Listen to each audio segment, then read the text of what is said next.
Assalamualaikum warahmatullahi wabarakatuh. Jumpa lagi teman-teman di channel Infotech Yunpra.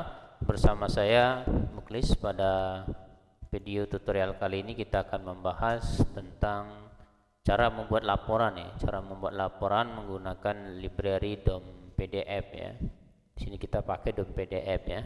Oke, kita langsung saja. Dari data yang kita miliki di pertemuan sebelumnya, kita sudah ada beberapa data. Ada data supplier, data produk, kemudian data mahasiswa, kemudian juga ada data upload file. Nah, yang akan kita jadikan laporan hari ini sebagai contoh, kita akan buat sebuah laporan data mahasiswa ya. Sekali lagi menggunakan library DOM PDF. Oke, kita mulai. Kita akan masuk ke data mahasiswa. Nanti di atas ini akan kita buat sebuah tombol baru dengan nama cetak PDF atau print PDF ya, di atas sini ya. Oke, kita langsung saja. Pertama kita buat terlebih dahulu sebuah teman-teman install terlebih dahulu ya library DOM PDF-nya menggunakan Composer. Karena di sini saya pakai Composer ya. Jadi cara installnya cukup buka Composernya. Saya contohkan saja, tapi asumsikan bahwa saya sudah install ya. Sini. Nah, ini saya contohnya di sini di pweb ya. Sesuaikan saja dengan direktori teman-teman ya. Klik kanan, klik git paste here, kemudian di sini atau bisa menggunakan terminal ya. Jadi command prompt masing-masing bisa. Anda masuk dulu ke folder yang kita miliki nih, folder web kita. Di sini saya pakai C4 min pweb. Adapun perintah yang bisa kita gunakan, kita bisa bukain di ini nanti ya. Di sini sudah saya siapkan. Nah, ini perintahnya. Composer require DOM PDF garing DOM PDF ya. Jadi pertama kita install terlebih dahulu. Kali ini asumsi dari awal ya teman-teman. Install Connector 4. Selanjutnya kita install paket DOM PDF dengan cara masuk terlebih dahulu ke direktori kita, kemudian tuliskan perintah Composer require DOM PDF. Saya asumsikan teman-teman sudah punya aplikasi Composer ya. Ini bisa dicari di composer.org ya. Kemudian install Composernya, kemudian untuk melakukan perintah Composer require DOM PDF bisa dilakukan di terminal, atau bisa install terminal tambahan berupa git atau git paste ya. Jadi install. Kalau nggak punya bisa menggunakan command prompt ya. Command prompt itu bisa di sini di Ctrl R. Nah, di sini Anda tuliskan cmd OK. Nanti akan tampil seperti ini. Kita masuk ke direktori kita. Saya di sini pakai E ya. Kemudian saya masuk cd sum. Saya contohkan saja ya. Sum exam pp ya. Maaf, cd exam pp ya. Nah, kemudian kita masuk ke cd htdoc.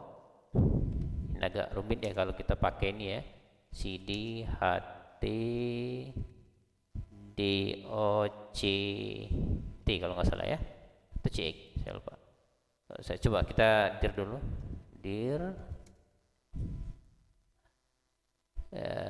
apa aja oh ini nih htdoc sini ya, dcs cd htdocs ya, htdocs ya. Nah, baru di sini kita lakukan, kita masuk lagi ke cd ci4 kalau punya saya min pweb contohnya, atau pweb terserah saja ya. Pweb begini. Nah, di sini kita masukkan perintah saya perkecil aja nih. Kita masukkan perintah Composer require. Jadi kita tulis begini, Composer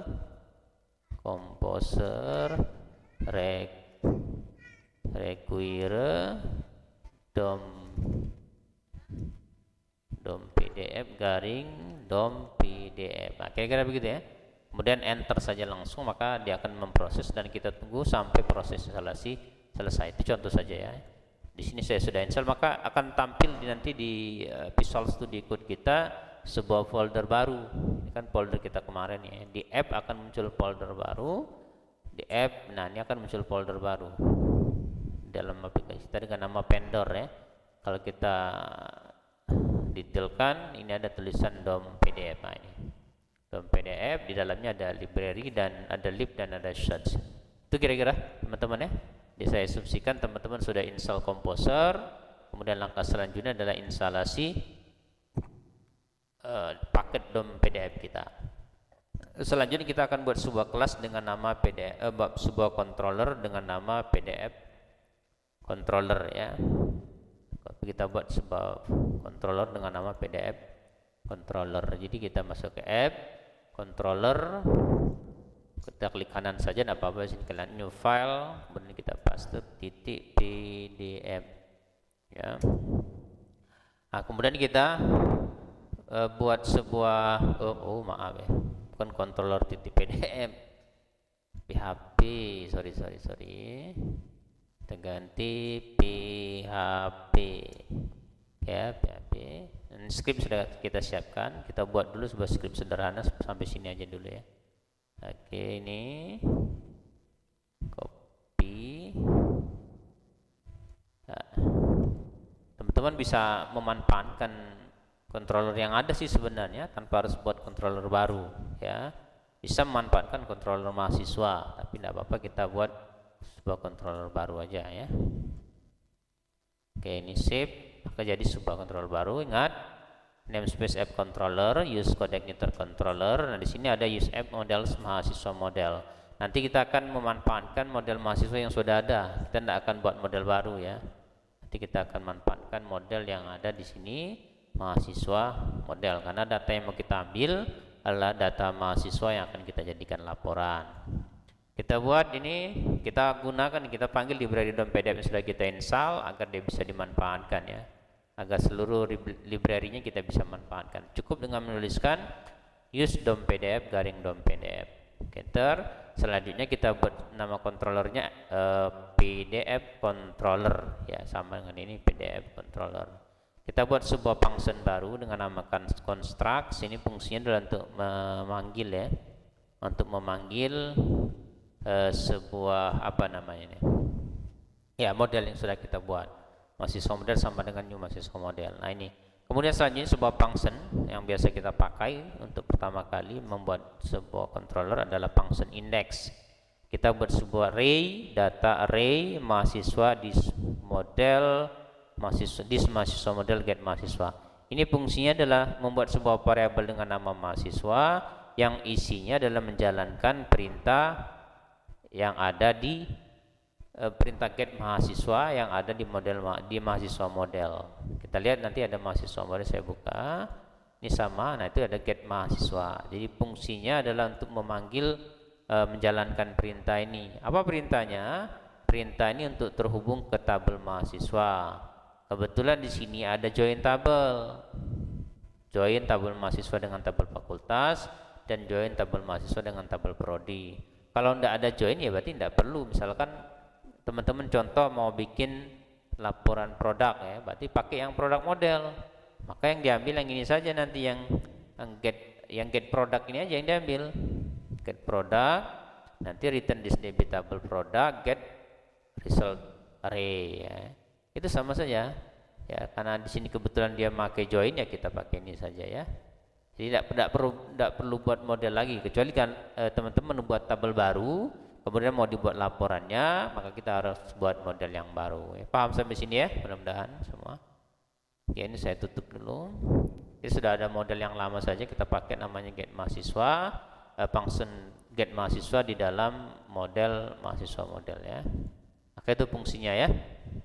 Ini fungsi sebuah variabel mahasiswa yang isinya adalah untuk koneksi ke database tabel mahasiswa. Kemudian return PUBP mahasiswa.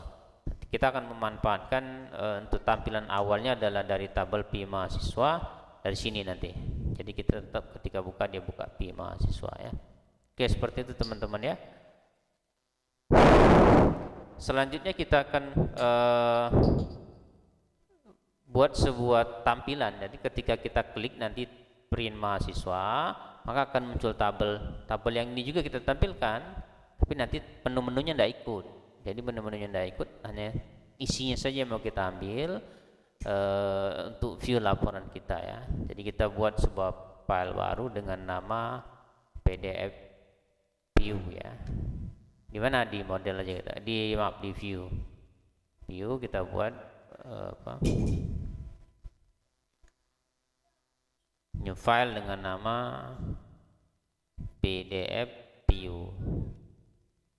Ya, titik PHP. Teman-teman bisa ganti namanya kalau mau. Misal mahasiswa berarti PDF view mahasiswa ya. Kemudian skripnya sudah saya siapkan skripnya. Nah ini, atau teman-teman bisa copy ya. Copy aja yang ada di P mahasiswa karena bentuknya tabel juga. Oke, paste, sip ya. Ini sama, persis sama dengan yang ada di P mahasiswa. Kalau saya tampilkan nih, ini P mahasiswa tabelnya, ini yang PDF view tabelnya. Oke, hanya beda dikit saja. Ya, ada beda ini aja. Ini kita ganti ada apa-apa nih. Misalnya kita ganti laporan data mahasiswa. Oke ya, laporan data mahasiswa. Ini data mahasiswa. Tabel bordernya 1 kita tampilkan garisnya biar enak kelihatan. Nomor, nama mahasiswa, fakultas, program studi. Ini sama persis ke bawahnya dengan sesif ya. Dengan P mahasiswa, nah sama persis ini. Kita ndak ambil ID aja. Oke, sama persisnya kita pakai perulangan P mahasiswa. Di sini kita tambah nih biar ada tanda tangannya. Jadi PP Prabu Muli tanggal berapa, ketika dia dibuat laporannya jam berapa, kemudian nanti di sini ada bendahara, kita kasih namanya ya. Oke, betul itu teman-teman ya. Jadi sudah ada mahasiswa. Kalau kita jalankan masih error nih, karena tidak bisa dijalankan ya, tidak ada tombolnya. Oke, coba kita tambahkan tombol terlebih dahulu. Saya siapkan ini, tombolnya udah ada sini. Copy aja langsung ya. Di P mahasiswa ya, P mahasiswa di atas kita tambahkan seperti ini. Oke, paste. Oke, ini yang print PDF tadi, nanti akan kita buat sebuah controller baru ya. Di controller PDF controller, kemudian dia akan mengeksekusi perintah yang ada pada function print PDF ya. Kita refresh, ketika kita jalankan ada kalimat print. Nah, tapi belum jalan karena function print PDF-nya belum kita buat ya di controller. Oke ya. Ini berarti sudah jalan sebenarnya. Oke, print atau bisa cetak saja bisa, atau kita ganti jangan cetak lah ya. Jangan print ya. Atau print PDF kita buat print spasi PDF ya. Oke, sip. Oke. Nah, kita tambahkan di controllernya sebuah function baru dengan nama print PDF. Saya sudah siapkan ini. Print PDF icon ya. Saya copy aja langsung. Copy. Taruh di sini. Paste ya. Print. Saya jelaskan dikit ya. Ini kita buat sebuah function baru dengan nama print PDF ya. Kita buat sebuah data array, sama ini kita copy saja di bagian atas. Kemudian yang return view P mahasiswanya kita ganti. Kalau di sini kan view-nya ke P mahasiswa, sedangkan kita mau menampilkan PDF view ya. PDF view, dan dia akan disimpan dalam sebuah variabel HTML ya. Kemudian nanti dia akan dikasih nama ketika di download, namanya berdasarkan tanggal.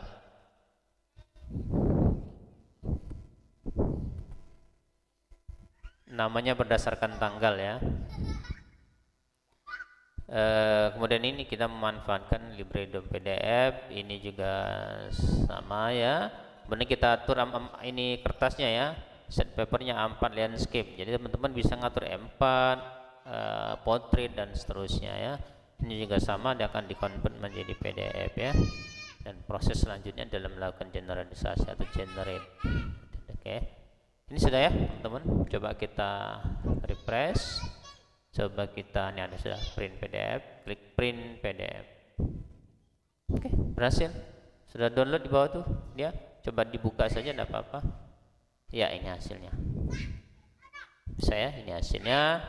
ini bisa kita download langsung. Ini sudah terdownload sih sebenarnya, di sini sudah terdownload ya tadi. Ini bisa kita cetak.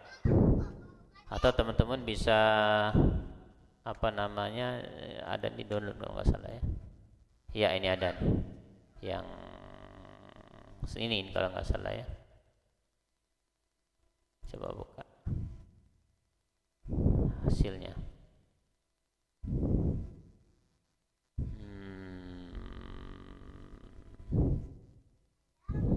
Ya, ini hasilnya ya. Oke, begitu teman-teman. Kita sudah bisa membuat sebuah tutorial tentang membuat laporan data mahasiswa menggunakan library DOM PDF. Selanjutnya kalau untuk ada penamaan-penamaan silakan teman-teman kreasikan sendiri. Oke, sekian, mudah-mudahan bermanfaat. Terima kasih. Assalamualaikum warahmatullahi wabarakatuh.